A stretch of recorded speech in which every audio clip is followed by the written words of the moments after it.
All right, welcome back to the Business Freedom Podcast. To say I'm excited for this guest is an understatement, and I'll tee it off this way. You know, we just celebrated 100,000 downloads on the podcast, and my next guest, I think the last time I heard him quote his stats, and it's not like he's a stat quoter, but it's millions of downloads. And so Alex Charfen has a history in the real estate space. I was a certified distressed property expert back in the day. Nice. He built a massive business in real estate. He understands the psyche of a real estate agent and the industry and how it works. And so just to spend a little bit of time with Alex today is a true blessing and honor.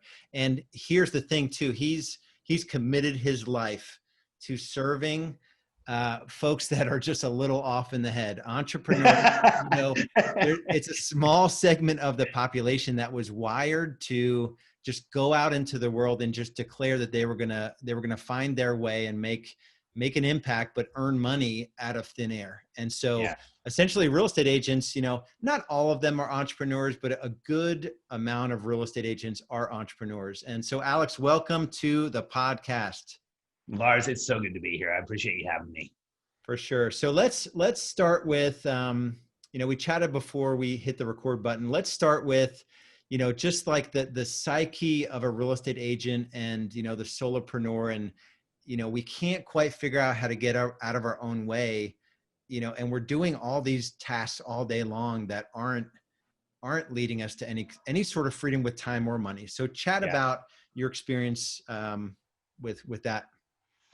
You know, Lars, I think if you take a step back and you look at the real estate industry as a whole, it's set up to create agent failure and really to create a massive amount of pain for the individual real estate agent. And let me qualify what I mean by that. When you look at most brokerages out there, most of the organizations out there, they celebrate the single agent working on their own, making $100,000 a year. That is a celebrated position in real estate. You're a six-figure agent. You're doing everything yourself. You have no help, but you're holding it all together and you're making six figures. That's like when most people get into real estate, that becomes one of the first targets that they are given by the industry. Like, you want to be the person who's at six figures doing it all yourself. Is that fair, Lars? Like, have you seen the same thing? 100%. Yeah. And usually that person, they end up, you know, for their rookie year, you know, they're like, this is great. And then like year 2 or 3, they're just miserable. And here's what happens. The worst thing that you can do in real estate is be successful because it's going to beat you to death. And here's the, you know, I watched this with my wife. So Katie was a real estate agent in the early 2000s. Her first year, she did 90K. Her second year, she in GCI. Her second year, she was 250 something. And her third year, she was 300 and something. And the way that she got there was by getting help and by adding people who were actually on her team and doing things for her. But that was because she and I worked together on it. There was not a lot of coaching around how to actually get help as a real estate agent, even at the brokerage level, even at the instructional level. That's one of the biggest voids in real estate. And as a result, here's what happens. The culture in real estate is, I'm so busy. I'm killing myself. I'm with, you know, clients all the time. If somebody calls me on a Saturday, I'm at their house within 2 hours. And there's very little boundaries and there's very little structure or process in how real estate is run. And when you're in the market itself, there's not a lot of examples of, hey, time out for a second. There's a better way to do this. There's an easier way to do this. There's a way to do this where you create success, but you don't give up your life and you don't inherently let the people around you down. I think a lot of real estate agents are in the market because they wanted some type of freedom. They get into the real estate business and they marry this job where, if not set up correctly, you have literally no freedom, especially if you don't have somebody helping you. I always joke that, you know, the busiest person I know is a real estate agent on vacation, because they're trying to pretend they're on vacation and handle all the stuff that's happening back in the office. And that is, like, for realtors, the busiest time they ever have is when they go on vacation. That is, to me, one of the saddest commentaries on how the industry is set up and how we really are pointing at the wrong thing as being successful. Yeah. And so let's break that down. I know, you know, Real Estate B School, we coach to 6 phases of growth. It's it's similar to your 9 levels, although I think you end at like your level 3 is our level 6 in terms of like dollars. Right. But let's talk about, let's break down the first couple. You got 40, 100, and 300. Yeah. And then 300 goes to $1 million.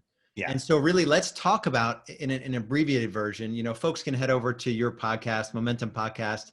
I think I actually know the episodes. It's like in the low 200s. Yeah. You can listen to you know, phases 1 to 4 of the Billionaire Code. But let's break it down now that I have you on the podcast in a way where you could sort of coach someone through 40, 100, 300, $1 million as you see it from the entrepreneurial personality type and how we're wired. So this is going to hit you in the right way if you are wired as an entrepreneur. Real Estate B School, we don't deal with any agents or team leaders that aren't entrepreneurs. So they have to have this desire to build a business that is, it's an actual business. You're not working 7 days a week. You're helping buyers and sellers, but you're not doing it yourself for the most part. Like you're building systems in place to serve your clients at higher level. So kind of walk through, you know, a simple version of the first 4 levels of your code as you know the industry and you know agents and how they're wired. Yeah, you got it, Lars. So what I want to start with first is take a step back from the 4 levels and just say, in order to even start this conversation, as a real estate agent, or if you're in real estate, I want you to reframe what success looks like. Because here's what a lot of people think success is in real estate. I'm doing it all myself. I'm holding it together. I'm making it all work, and I'm making some money.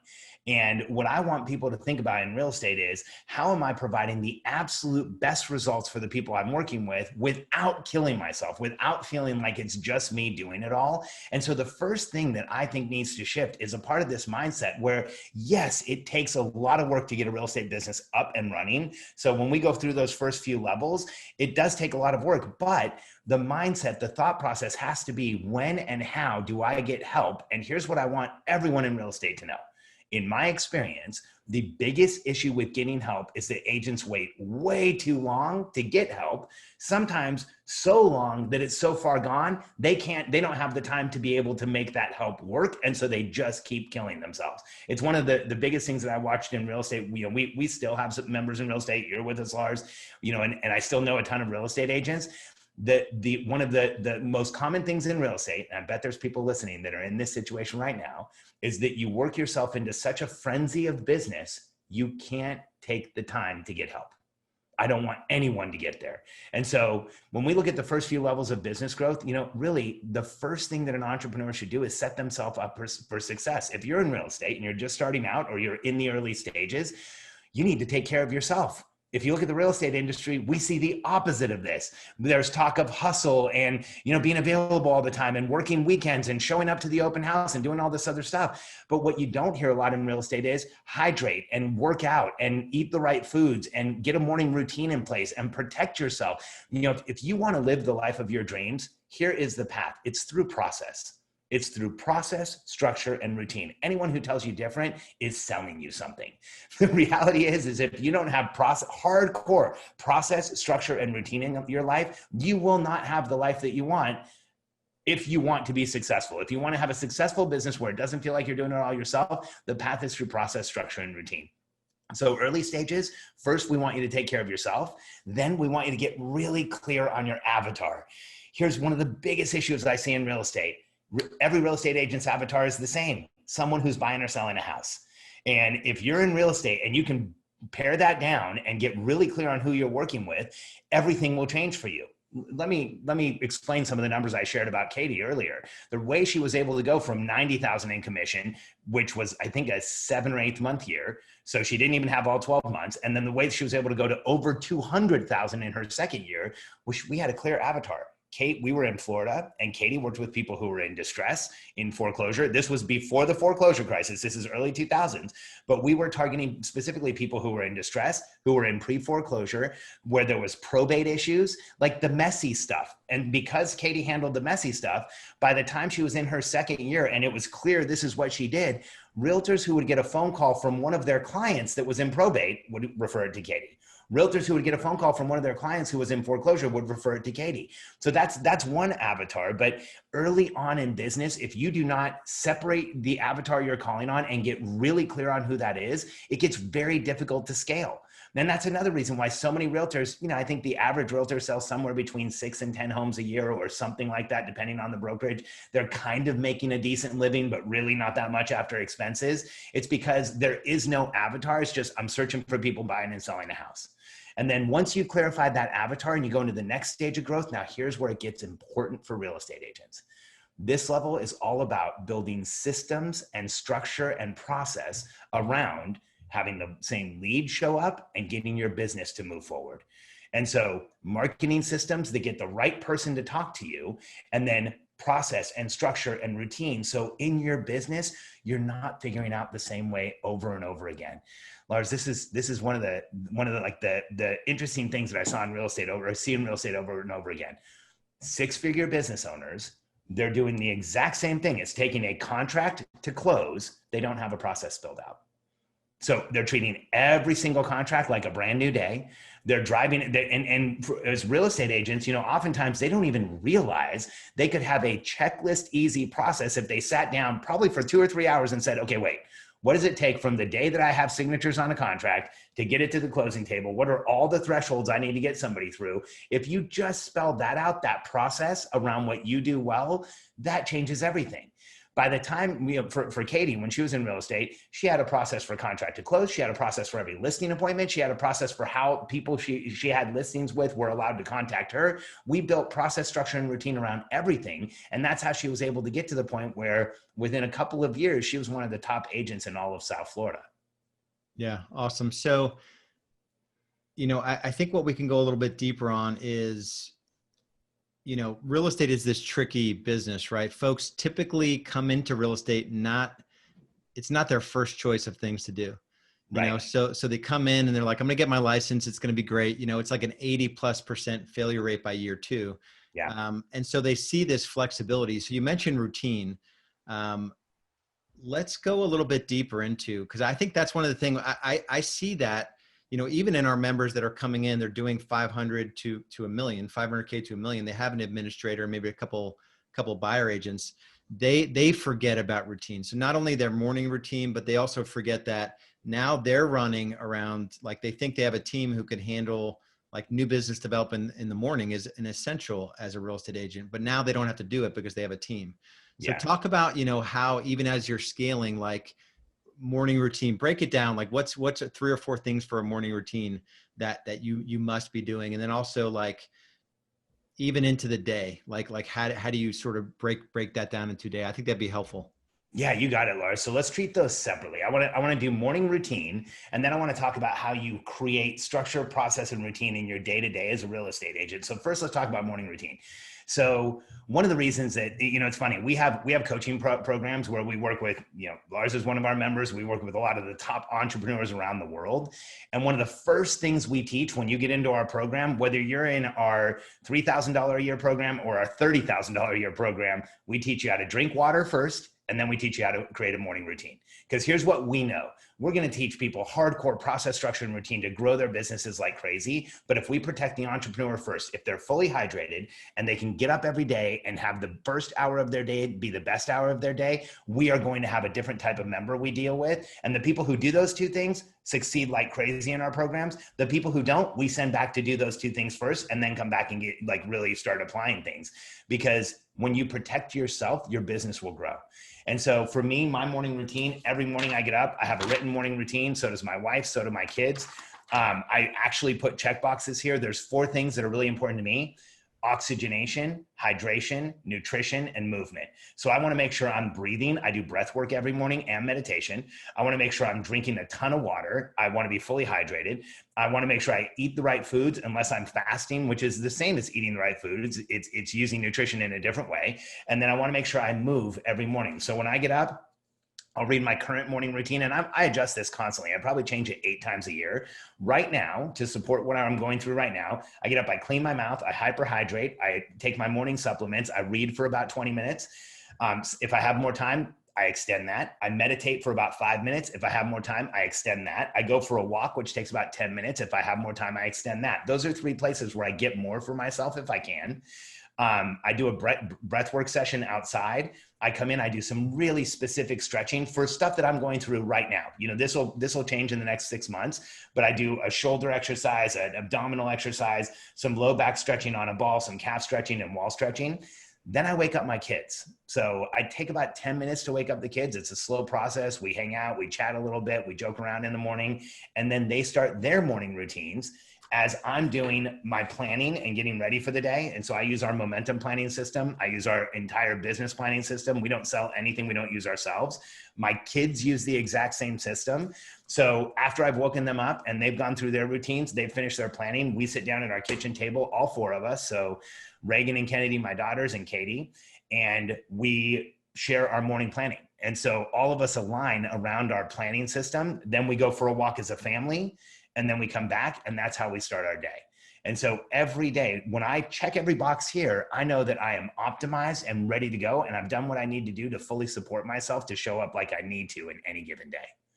Yeah. And then, so go ahead, Lars. No, I was going to say that right there is, you know, we can stop the podcast early. I feel like, you know, having a morning routine, you know, I've had a morning routine for a long time, and it really, and also just ending your day well, you know, and getting to bed on time, and making sure your environment is conducive for a good night's sleep, like sleep, hydration, what you eat, and food. I mean, that is like, I don't think you can succeed in business if you're not taking care of those things. I think you can for a certain, I mean, I've heard you talk in the podcast, you know, about how you did it a different way. Your first run at success in the business world, you know, and your weight suffered, and you know, you figured some things out the hard way.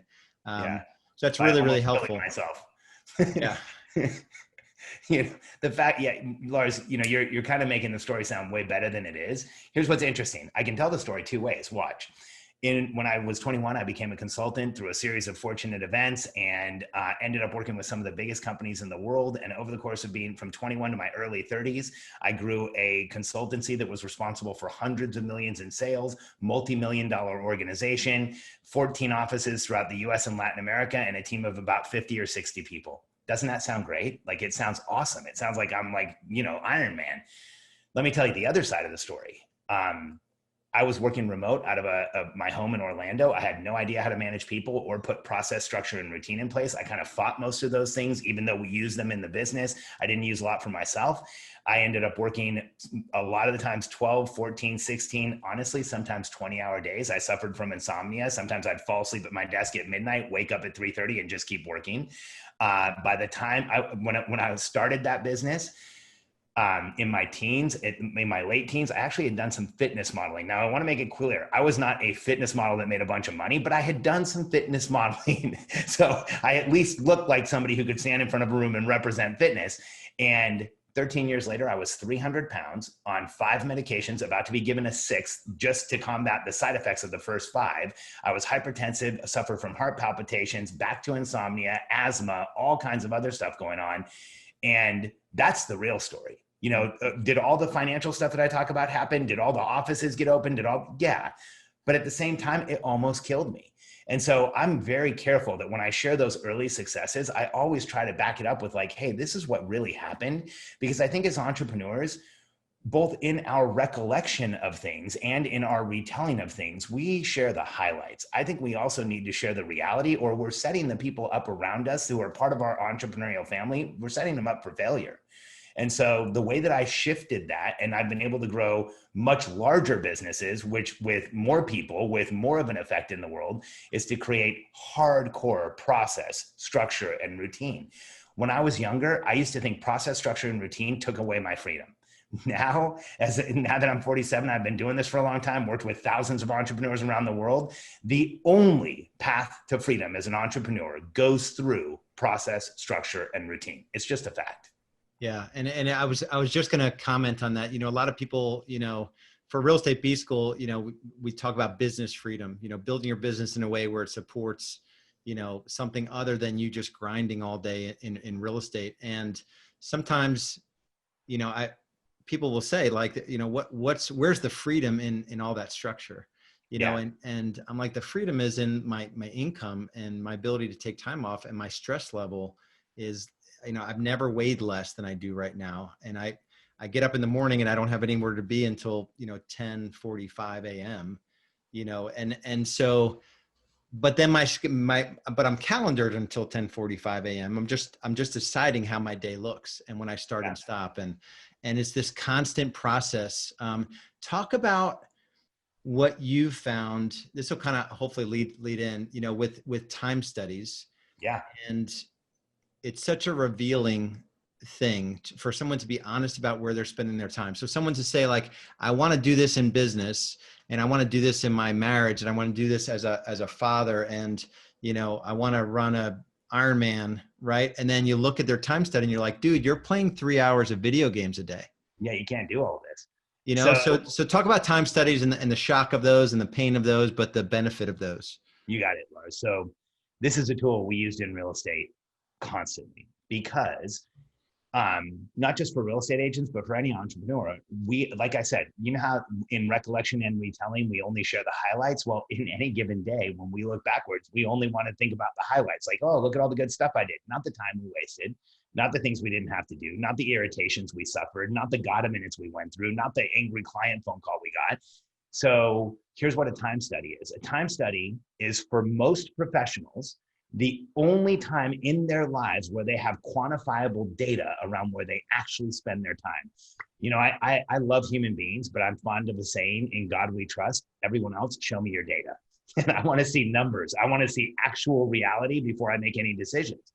And one of the ways that we've helped people transition from solopreneur or doing it all themselves to getting a lot of help is through doing time studies. Now, they sound horrible. Now, I just want to put this out there up front. Like, this is the hardest thing that we sell as one of our tactics.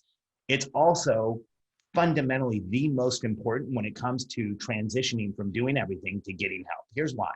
When you look at the real estate industry, here's what most agents are told. When you're really busy, go get a closing coordinator. And so here's what happens. You're doing a ton of stuff. You're overwhelmed, and you go get a person who's going to just take care of closings. You know what ends up happening? You're still doing a ton of stuff and you're still overwhelmed. And then if you're doing really well, they say, go get a listing agent. And so now you go, or a buyer's agent. And so now you have a couple of agents and a closing coordinator, and you are still fundamentally overwhelmed, just like I was in that business in my 20s. Like, I know how this feels from the inside out. And it's not until you finally get help for yourself that you stop the overwhelm and you stop exchanging time for money in such a dramatic way. And here's what I mean by this. Here's what a time study is. For 2 weeks, you carry around paper, and I mean like paper, this kind that makes noise, not an app. Don't do it on a computer. You carry it around, and in 15-minute increments, you write down what you're doing every 15 minutes, including wasted some time on Facebook, including got a phone call I wasn't expecting, including had a flat tire. Like, what are all the things that are frustrating, that are irritating, everything for 2 weeks. And here's what happens. After the first couple of days, you will already be more efficient, because the first time you have to write down, I was screwing around on Facebook for 2 hours, you won't do it again. So it's going to be a very productive, enlightening 2 weeks. And here's what happens towards the end, or maybe at the end of the 2 weeks, is you start seeing that there are clear opportunities in your time. And the way that we have people address a time study is to first go through the process of getting it all for the first 2 weeks, and then go through and mark everything that they did as one of two things. We have more qualifications. We also have people look at sleep and family time and meals and other things. But for the purposes of this podcast, let's just focus on two things.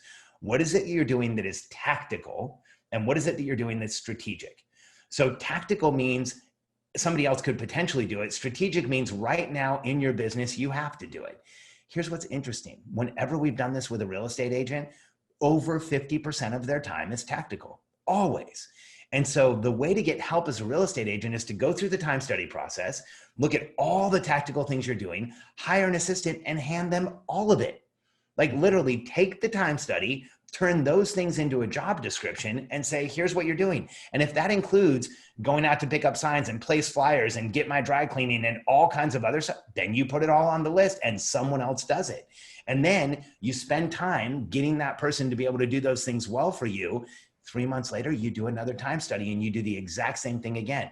See, this process of doing a 2-week time study, offloading the tactical, what always happens is you become more strategic. Then you work through that for a little while, get used to it, maybe, get to a place where you're doing too much tactical again, then do the time study again. We have the members in our programs, we have them do 4 a year minimum. That means every quarter, the first 2 weeks of the quarter, they're doing a time study. We know it's one of the biggest accelerators you can have as an entrepreneur. If we have somebody who's growing their business fast, like we've had some people experience explosive growth. When we worked with Alex and Layla Hormozi, we started working with them around 2 million. About a year, maybe 18 months later, they were at over $30 million run rate. We had them doing 2 weeks on, 2 weeks off, 2 weeks on, 2 weeks off. Like, do the time study, hand it all off. Do the time study, hand it all off. And so in real estate, if you're willing to do it once a quarter, here's what I can tell you. You're going to have this thing called data around where you manage your time, where 99% of real estate agents in the market are just treading water. You're going to start actually elevating above that by understanding exactly what you're doing. Yeah. And it's a process that it wasn't as exact as you have it. But when I look back, my first year in real estate, I sold 27 homes. They weren't distressed. It was simple. I think I ran like a Craigslist ad at the time where you can have clickable images on Craigslist. So I got the marketing systems in place, lead generation. And all I did that next year was hire an administrator and just give my administrator, my first year, I made $14 an hour. So 10 months selling 27 homes. I think my gross was 176. I netted 36 grand.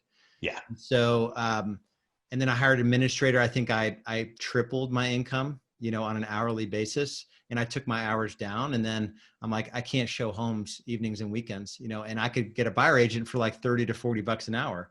And I wanted to make 250 bucks an hour. So even my buyers, I let that agent show my buyers, and then he worked with his own buyers.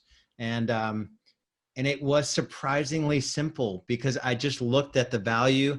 I drew a line in the sand real early in my journey that I was going to make $250 an hour. So I wanted to make 500 grand pre-tax, work 2,000 hours, simple math. I wrote that number on 20 index cards at the time, and everything I did. So I almost did a time study looking at the thing. I would have these cards on my computer saying 250. And if the thing I was doing was not like a listing appointment, working on a system, building out a marketing system, something that I can get like a leverage result out of, I was just frustrated. And so I got up to $2,300 an hour in my real estate business, a quick story. I'm not going to say the guy's name, but you'll probably know who he is. He's one of the older, been around for 40 years, has a son who coaches, It's super hard to figure out who you're talking about already. So I sent out a marketing piece and I said, join me on this webinar and learn how I sell 312 homes working a day a week. And he sent that out to his whole list. And basically just saying that he could sell me some swampland in Florida if they believe, and that it was such an amazing. So he sent it out to his list as a criticism of you. Yeah. And so saying like he didn't believe aggressive. That it was possible. Now I know exactly who you're talking about. Yeah. And so this is the same guy that is still doing half-day seminars around the country.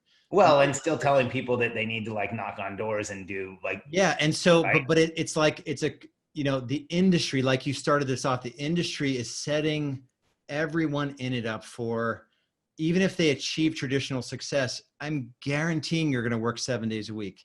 And you're going to miss out on something else in your life.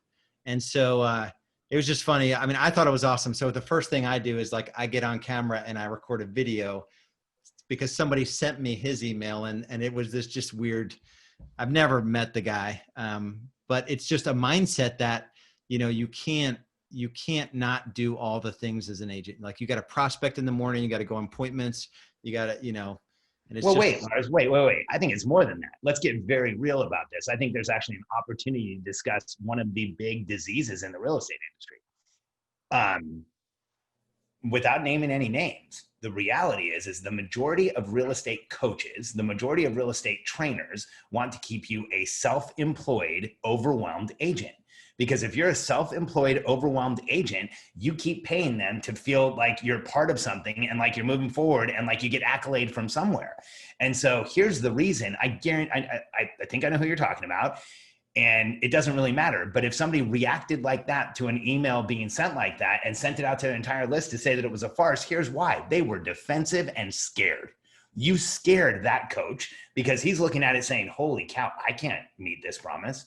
I can't tell people how to do this. There's no way I know how to make this much money in 1 day a week. So he had to go out and say, you were making it up. You weren't real, so that everyone in his following could go, oh, okay, we don't have to try and achieve that. We can go right back to the grind of the pain and frustration that we've been in and call it winning and stand up on a stage in a nice suit and get the award and then walk off stage, literally like walking off stage, answering the angry call from the client. I can't tell you. I've actually seen that exact scenario at more than one real estate conference where somebody's getting the big award and they're literally in a fight with a closing on the side of standing on the side of the stage. And the reason is there's all these coaches and teachers in real estate that have never built more than just a single agent business. And I hate to call it out that way, but it's the reality. And when you have all these people out there coaching from a place of, I've never done anything different, when somebody comes along and says, hey, we can radically improve this industry, give people a lot better lives, make a lot more money in a lot less time, they have to shoot them in the back because it threatens their entire existence. Yeah. And all, not to even talk about, every MLS would go, every board around the entire country would go out of business if we even had a minimum standard to keep your license. Like, hey, what if you had to sell like 1 home a month to keep your license? It would eliminate 2/3 of real estate agents, and it would be awesome for our industry. It will never happen. It'll never happen. It'll never happen because even plumbers, like, I think as a plumber, you need to be an apprentice for like 3 years or something crazy. Like, well, I mean, if you look at a lot of markets like dental, they actually limit the amount of dentists in an area so that you don't run into the same scenario you have with agents, where in the real estate industry, half of agents do less than 1 deal a year. And when you dig into that half, it's most of them are doing the less than. So they're not even at 1 deal a year. They're like at a half a deal or a percentage split on a deal. And then there's a huge percentage that do nothing.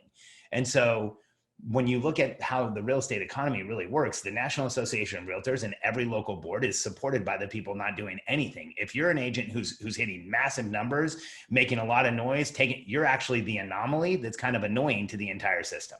Yeah, that's right. So as we, as we, kind of wrap up here, and I'm not sure I let you kind of comment on the first 4 levels. So I may have you go there. So most of the industry lives in your first 2. It's 0 to 40 and 40 to 100. Most small businesses, and there's like, they won't get past 100, but then you go to 300 to 1 million. What are some, 2 or 3 things that you would sort of say along that journey? So, in that, we're aligned. Like, I want to take agents from our first, our start phase is 100,000. Then we go into, I forget what I even call my second phase, but it's up to 500,000. And then it's 1 million, so what does that journey look like? Is it, to talk through that a little bit as you see it, just in the general sense of the entrepreneurial personality type. The key is this, and you said this earlier, Lars, that how is freedom with all that process? Like, how do you have freedom with all that process? And to me, the key of going from being a 6-figure entrepreneur to a 7-figure entrepreneur, whether it's real estate or anything else, is how much are you willing to build process, structure, and routine around what you do well? Because here's what happens, especially in the real estate world. There is ego involved with being an entrepreneur. There is massive ego involved with being a real estate agent. All you have to do to see how much ego there is in real estate is compare most people's business cards to their face. And you can see the ego is on the business card because, gosh, I remember when video conferencing first came out, we would go look at a real estate agent on their website, and then they would show up on a conference and we would say, well, who's that? Why didn't the real estate agent come? It's because we have this in real estate. It's about image and ego. And here's who I am. And here's how nice my signs are. And this is the listing I got. I think we need to take a step back from all of that and say, hey, how do you create process, structure, and routine so that you get a consistent result with your client without being consistently overwhelmed, so that you can run a real business, not a real estate practice. Like, stop practicing. Let's get this right and run a real business where it grows and you're not overwhelmed. And the key here is stepping out of being the person who does everything for everyone. And I want to just pause for a second. I know that sounds logical. I know that sounds easy, but in our experience, specifically in real estate and a few other industries, that is the biggest thing that gets people caught up. It's, I wanted to make the call. I wanted to solve the problem. I wanted to do the thing. I wanted to like be involved. And as a realtor, you should separate yourself from the tactics and start looking at the results. Like, what is the result I can drive in this business? And if you're willing to spell out and when I say process, structure, and routine, it sounds really big, but let's get clear on it for a real estate agent. You know, morning routine that gets you up and going every day. You need some semblance of a schedule each week so that you and your team know what you're doing. And then you need a solid contract to close process. You need a solid post-contract process. You need a solid listing process. I'm running out of things to say here in the real estate industry. It's not like you need to go build a whole bunch of stuff. You know, we have some businesses where literally they have a program that indexes all of the processes that people need to use to run the business. In real estate, it's like 4 or 5 checklists and a few process documents, and you're ahead of 99.9% of the market. So that to me, that's the biggest thing is shifting the mindset from you're going to do it all yourself to spelling it out in documentation to getting help with all of those processes. Yeah, that's right. So my first administrative hire, you know, she was my marketing coordinator, my listing coordinator, and my closing coordinator. And then probably part-time psychologist. Yeah, and she was licensed, right? She was licensed, and you know, that's exactly right. And she was crazy enough to join me, but we took that one relationship, the year I did 44 sides, which was my first full year in real estate, to we didn't hire a second administrator until the year we did 178 sides as a team. Nice. And that was it was 3 years later, but it really was like, I knew when I was driving an hour from my home to show a buyer a home before I had a team, I was only doing it because I was documenting a system. Yeah. You know, how do you work effectively with a low price buyer, you know, or whatever it was at the time, or a trade up, you know, where you have two deals in one. And just the mindset around like, what is this thing going to look like if I can't do every position? It is that E-Myth question. Like how would I think about my business differently if I were to replicate it 10,000 times? Yeah. And you ask a real estate agent that question, you're like, what? I don't get it. Yeah. It's hard to even think about. Yeah. How could I not? I don't get it. Like, yeah, how could I not do it? I'm licensed. I'm the only one who can. And you know, one of the things that we said before we hit record here is, you know, I have the belief that most of the real estate industry is just set up to keep you in that place. And a lot of it is the discussion around license activity, and a lot of it. And again, that's a real legal thing, but geez, it's not as much of a barrier to entry as people look at it as getting help. You know, a lot of people say, well, I'm a licensed realtor, so I can't have anybody help me. That is absolutely not the way to look at it. You can hire a licensed assistant if you need to, but man, assistants can offload like 80-90% of the noise that you're feeling, and you just jump in for the licensed activity. And so there is a ton that you can do as a real estate agent so that it's not all falling on you. Yeah, for sure. So what kind of parting advice do you have? And I also want to give folks an opportunity to get in touch with you. If you're an agent and you're listening, you know, and you're like, you're kind of just you're feeling pressure at home, you're feeling pressure, you know, you're probably not delivering on the promises you made to your spouse. I think that's a lot of the pressure. Or your kids. Yeah. Or your kids. Right. And you're sort of missing out on those things, and you're being torn.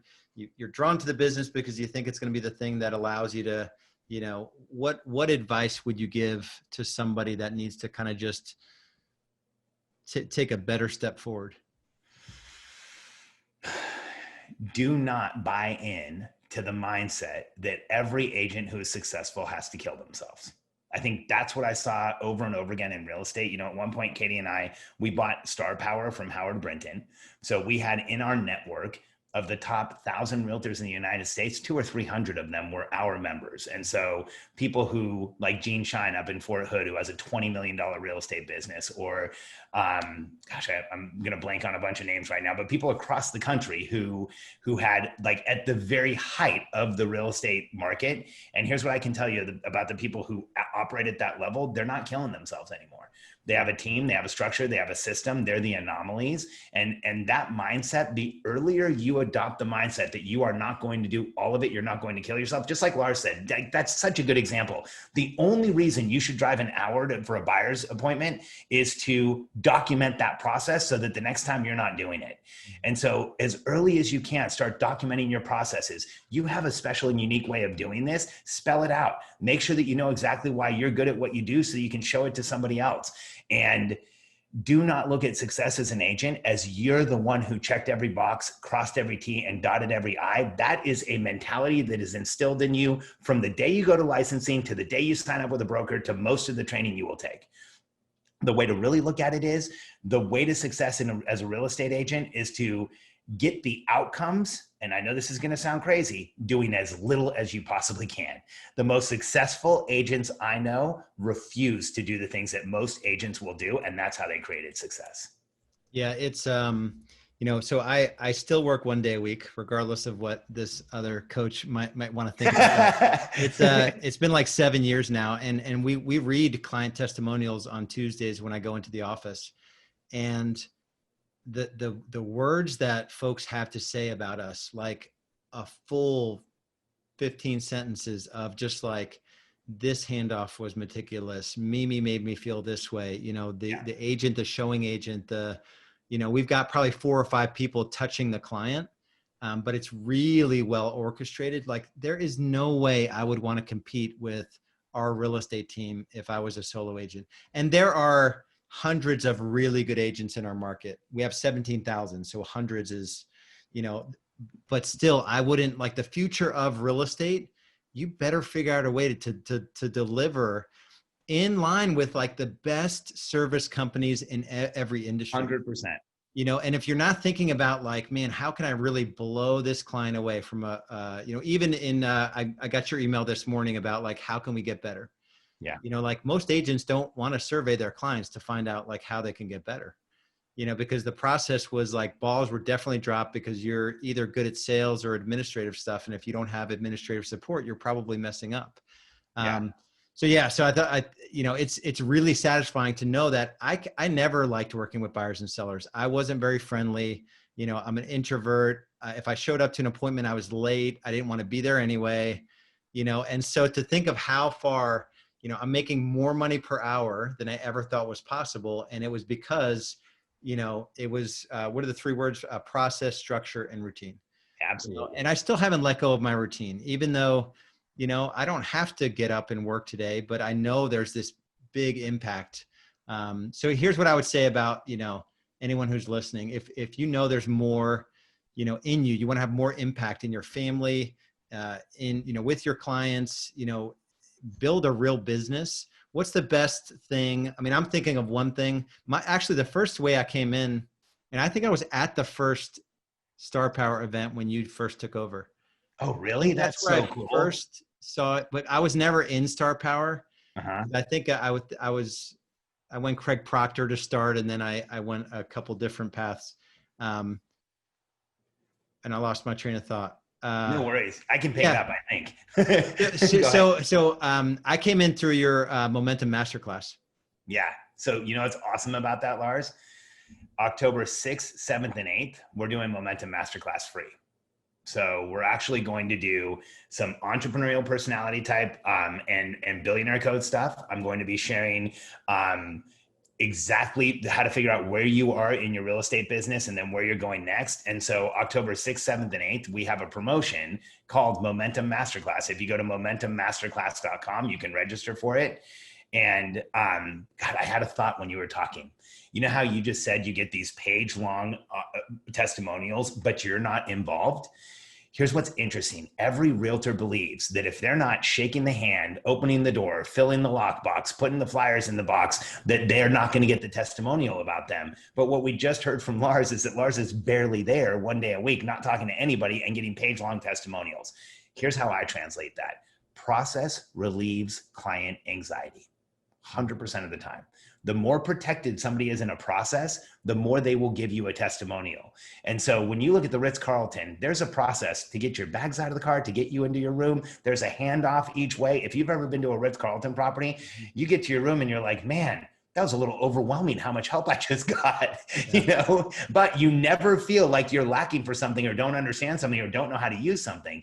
And so that same thing in real estate, if you create the process, you don't have to be there. The process will deliver for you. Yeah. And sometimes if you haven't ever sort of built a business, you get a little overwhelmed with the thought of doing that or hiring a person and how am I going to manage them? I've never managed anybody. I wish it were more complicated than like, here's how I prepare to show homes for a buyer. Yeah. I print out the MLS sheets. I put a cover sheet on it that has a referral statement on the bottom. You know, I make sure there's water in my car. I have 2 pens with me. Yeah, I have, right. Like, I have honestly, a contract, you know. Katie had like a leaving for a listing appointment checklist, and we literally had car keys, business cards, 2 pens, like all the little eccentricities so that you don't have to think. Yeah. And so I wish it was more complicated than just deconstructing like there's 12 solid jobs a real estate agent does, and there's 8, 9, or 10 that don't make a lot of money. You know, and so there's only a few that you need to elevate into those few. You're working with buyers is not going to make you $200-300 an hour. No, you know, it's going to make you 40. Good way to get started. Yeah, exactly. So momentummasterclass.com. That's awesome. And that really does break down. You're going to break down all the hydration stuff and the personal routines or any of that. I'm doing as much as we did in the former product Momentum Masterclass. This is a free product. What we're going to go through is the entrepreneurial personality type and the billionaire code and understanding of where you are. Then we're going to go through how to build a plan to execute what you need right now, and then an understanding of how you create momentum and what you should do next to get there. And so it's not everything that we used to sell under the brand Momentum Masterclass, which you had, Lars, but it is a lot of it. And this time it's absolutely free. We want to put several thousand people through this course all at once and see how much of an impact we can make in the entrepreneurial world. Awesome. That sounds good. Well, head over there, and this has been awesome. I appreciate you, just the way your brain thinks and just in your leadership. You know, we were talking about another guy that we both know before we hit record, and just, you know, there's a better way as you do this journey of business ownership and you bring people in your world, and there's just a better way to lead with more empathy, to pick up on your, you know, a lot of times a busy real estate agent, their first hire, it's the worst person to be because that agent is so reactive. They don't have any documented process or systems. They're not taking care of themselves, and they're really a tough person to be around. So I guess that's my parting word, you know, off your training from, was it this week or last week? No, this week. Customer empathy. Yeah, just empathy. Like just bring more empathy. I did a call with a marriage counselor this morning, like my one-on-one call with our marriage counselor. And I don't have a lot of it. Empathy is like really low. So in a world that, you know, there's a lot of election year, just all the craziness going on, racial tensions, COVID, you know, just bring more empathy to your neighbor. I think would be an awesome way to end this. So appreciate you. Momentum Masterclass is a place to go, and we'll talk to you guys soon. And Lars, just one last thing. I just want to say how much I appreciate you, because what you do in real estate, I think is similar to what we do in entrepreneurship. And I'm so glad there's finally an organization that is showing agents how to elevate above the noise, build real businesses, and show up in the way they want to for their families and for themselves. And so, dude, I appreciate so much what you do. The real estate industry has had a void here forever, and I'm glad you're finally filling it. Yeah, awesome. I appreciate that. Yeah, there's going to be a lot of regrets in the lives of real estate agents that pursue this, like, you got to do it this way. So I appreciate those kind words. All right, we'll talk to you guys soon. Thanks, Lars. Yeah, thanks. Thanks for listening to the Business Freedom Podcast. If you're getting value from the podcast, would you please leave us a 5-star review and share it with others who might benefit from the content I'm sharing?